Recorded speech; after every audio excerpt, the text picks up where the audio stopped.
So in this video, we're going to continue our understanding of vector analysis, and I'll just do a little bit of a review to make sure you understand the major concepts. The whole point of this video is to make sure that we can actually deal with vectors and vector components. The main reason is that physics is mostly written in vectors, and we have to understand, for me to communicate with you ideas in physics, I have to give you the mathematical machinery to make sure you can understand physics and see how simple it really is. So in that sense, let's just make sure we understand this idea.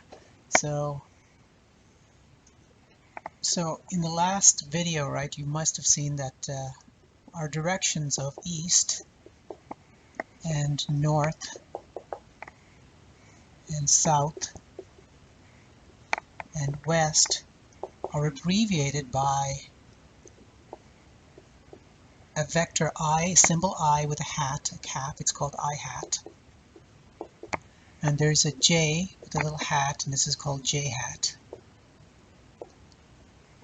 So the abbreviation for I is it's the symbol I hat abbreviates for the direction east.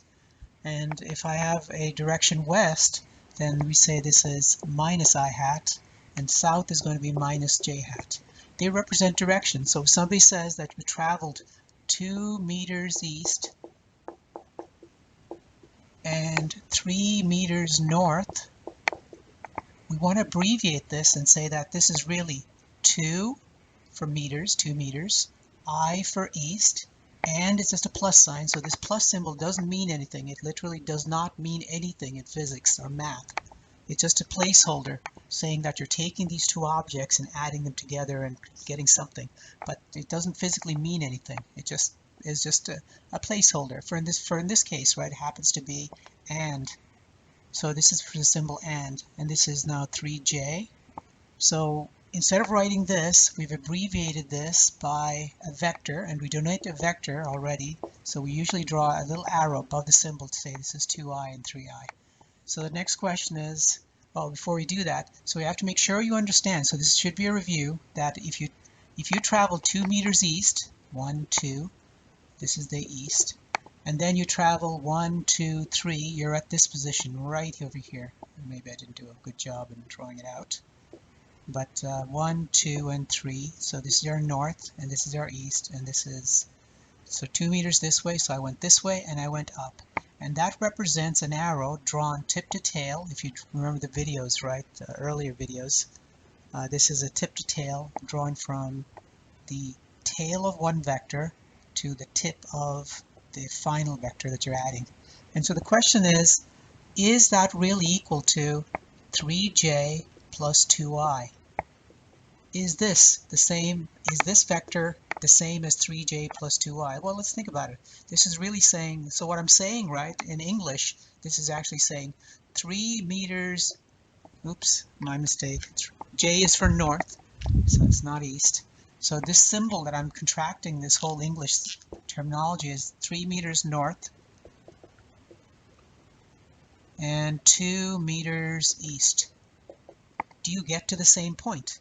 Well, let's imagine. Well, 3 meters north is going up 3 meters and then going across 1, 2, and actually you get to the same point. So in that sense, right, 2I is equal to 3J. So in the sense that when you're adding these vectors together, they actually seem to commute. So mathematically, you'd say these two operations commute. 2I plus 3J is exactly 3J plus 2I. So if I had to make this more abstract terms, generally, any number. So if you travel 100 meters east, and then you travel 200 meters north, which is J, that's exactly the same as traveling 200 meters north, because you're going up and then across, plus 100 meters east. So here's your I and J, I hat and J hat. So these vectors, right, are abstract terms saying a direction of, in this case, it's going to be east, and the J is going to be uppercase from north. Sometimes I'll use I and J for right and up, but it'll be a notation. So I'll always tell you ahead of time just to make sure you understand. But geographically, right now, I represents east, J represents north. So this is read off as 100 meters east and 200 meters north. So you've reached a point. So let's do some more calculations and see if we can understand this algebra. So I'm spending a lot of time doing this algebra because once you understand it, right, most of the physical concepts are pretty straightforward and easy. But you have to pull away the mathematics from the ideas in physics. But the problem is that the mathematics are used to describe the physics, and so you tend to use mathematical conventions to do things. So let's ask ourselves, if I travel 2 meters northeast and then 3 meters north, 3I, and then I travel 2 meters east, would I be at the same location? Well, let me ask myself. Okay, so this would be, I'm here in some space. I travel 2 meters east. So remember what this is saying. You traveled 2 meters east and this plus sign, 3 meters north, and so that's just a placeholder, doesn't mean anything. So this and 2 meters east. Where would you be? Well, let's think about it. Let's put the sign in 1, 2, and 3. So this is our J vector, north. Here is, I'll put 3 and 4 because I need it. And this is my I vector, which represents the direction east. So I traveled 2 meters east this way, and then I traveled 3 meters up to here, this point, and then I traveled 2 meters east up to this point. And the question is, well, I'm now located, right? I'm over 2 units, 2 units, so I'm 2 units, 4 units. So this is a 4 space. I'm in 4 units east and 3 units up. So I'm over here. So is it the same, right? I'm sorry, I put the M in there by mistake, so I shouldn't put an M because I wanted to use abbreviations. So is it the same, right? Do you notice the direction of east does not change how much north or south you're at? East and north are said to be independent of each other. They're not dependent on each other. So changing the direction east doesn't affect the north. The north does not affect. And so we have a concept of something called independence. So the direction east and west do not affect how much north or south you are. So in that case, right, I can rearrange this and say, okay, well, this is really moving this term to the other side. So I already know that 3j plus 2i, right, is exactly the same as 2i. And actually, I'm actually skipping a step. It's called an associative law, but let's not go into those little details. I want to make sure you understand. So I'm swapping these two elements because I know that whether you travel north or south, these two elements. So this traveling north, 3 meters north, and then 2 meters east is the same thing as 2 meters east and 3 meters north. Now I'm doing this explicitly, right, to make sure that we're eventually going to feel comfortable just with algebraic manipulation. But in the beginning, until you feel comfortable, right, I'll keep doing this. So I'll say this is really 2 meters east and 3 meters north. But if you think about it, traveling 2 meters east and another 2 meters east, right, is exactly the same as 2 plus 2 east. You're 4 meters east.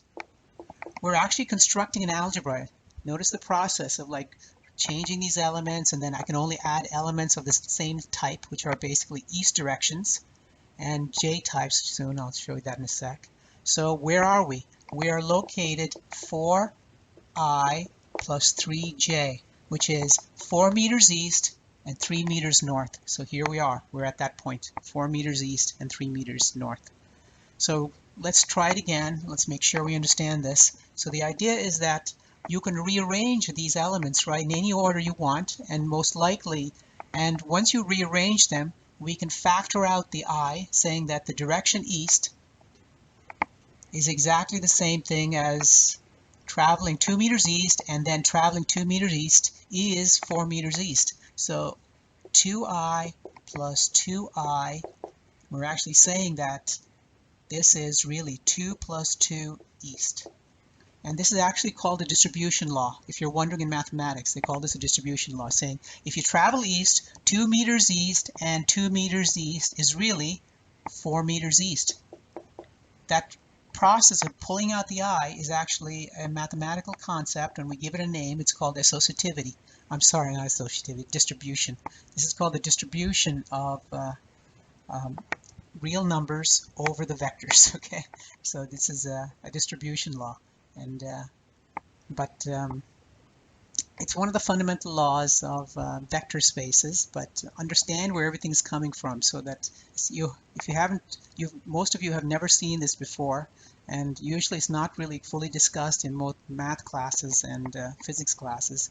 But these are coming from simple ideas of looking at a system and seeing what happens. When you travel 2 meters east and 2 meters east, you get to 4 meters east. So we have a distribution law. We're pulling out the eye on one side and getting out factor. So let's now also understand the concept of scaling. Now we can actually keep doing this, right, for all the operations in vector spaces and define it mathematically, but you can actually understand it pretty well if you understand the basic algebra, and you can put it all, you can just piece it together. Anyway, let's go to an example. So imagine that I travel 2 meters east and then 3 meters north. That's what it means. And then I travel twice as large, which means that I traveled further 2 meters east and then 3 meters north. So I've done this twice. If you want, you can actually expand this in a really long way. You can say that I traveled 2 meters east and 3 meters north, and then I traveled 2 meters east and 3 meters north. And then you can get, oh, well, look, this is really 2 times 2 plus I. I can rearrange them in any order I want, right, as long as the i's and j's are together. So I can say that's really 2i plus 2i plus 3j plus 3j. Because the direction east and west does not matter, the north and south. They're independent of each other. And so we're left with 2 times 2i. So traveling 2 meters east and then further by 2 meters east is, and traveling 3 meters north and 3 meters north is exactly 2 times 3 meters j, which is 4i, 6j. Where would I be? So if you have, this is called scalar multiplication. It's one of those rules that you have to memorize if you're taking mathematics in linear algebra classes, and you have to define what a vector space is. This is one of the rules. It's not shown how it's constructed, but as a scientist, right, I know where they're coming from. It's just mathematically, in mathematics, you define axioms to make you have a consistent set of definitions of something and just apply it. But here we're constructing these axioms from our basic understanding of making an object move left to right and right to left, up or down. Anyway, so let me erase this. So this is called scalar multiplication. So make sure you understand you did 2 meters east and then 3 meters north, and you did it twice. In case this comes to as if you multiply 2 times 2 and 3 times j. So now I'm not going to go through every little detail, every little facet of these vector spaces, because I think it's sufficient to actually start playing with this and understand these algebra operations. So for example, if somebody gave you 2i plus or minus 6j, so remember what this means. This is an abbreviation of saying you went 2 meters east and you went negative 6 meters north, which is the same thing as saying you went 2 meters, oh, I'm putting I in here, I plus negative 6j, which means negative 6 meters north. Negative of 6 meters north is 6 meters south. And I can rearrange this and put this in 6 times minus j hat. And if you remember our directions, remember I said that north was j, south is minus j, east was I, minus I is west. So in this case, you're saying literally, let's transcribe, 2 meters east and 6 meters south. Remember, minus j is south. Okay, so we're building up an algebra, right? We're actually constructing the axioms that most people, if you're in the math program or physics program, they tend to memorize these rules, but they're actually being constructed from a physical understanding of things. Most things that we do in physics, right, are constructible from simple ideas. And that's what you have to get across when you try to teach somebody like physics concepts.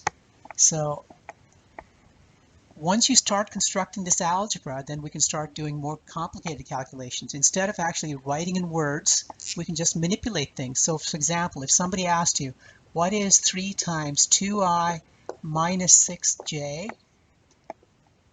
plus 4i, actually, plus 4i minus 2j. And so we know that 3 times this, 2 meters east and 6 meters south, or you can say negative 6 meters north, it's up to you, and multiply. We know what to do. It's basically repeating this 3 times, but we know we can distribute the 3 into 2, so this is really 3 times 2i minus 6 times 3j. You can actually prove these things to yourself, and you should take some time thinking about it. Don't think it's just heavy math. It's not heavy mathematics. It's something that you should go and get a pen and paper and just think about it. So if you have some leisure time, you should think about all these things that I'm writing. They're not complicated beyond like rocket scientists required to know. These are some basic ideas, and if you get it right, you'll understand and appreciate physics. And so now I can say this is equal to 6i minus 18j plus 4i minus 2j. But remember, the order of these things, right, are not the same. The order does not matter, so I could actually rearrange things around. I can move the 4i closer to this side. So I can say this is really 6i plus 4i minus 18j minus 2j. And we can start pulling out things. I know that the direction i's and j's are independent of each other, so I'm actually going to collapse 6 meters east and 4 meters east is 6 plus 4 east. And this is plus negative 18, so I'll put negative 18 instead. So negative 18 meters north and negative 2 meters north is really j, which gives me 10i plus negative 20 j hat, and sometimes people put the minus, they'll absorb it instead of putting a plus sign, they'll say it's minus 20 j. So where would I be? So if I traveled 2 meters east and negative 6 meters north, and then I tripled that, and then I further went 4 meters east and then negative 2 meters north, I would be at a position 10 meters east and negative 20 meters north. Hopefully you understood the basic ideas in this operations of vectors. I'm repeating this over and over again, and it's basically to make sure you can understand the mathematics, because once we understand the mathematics, we can actually write physics in a very simple, concise way. And that's the beauty of physics, that we can write things in a very concise way.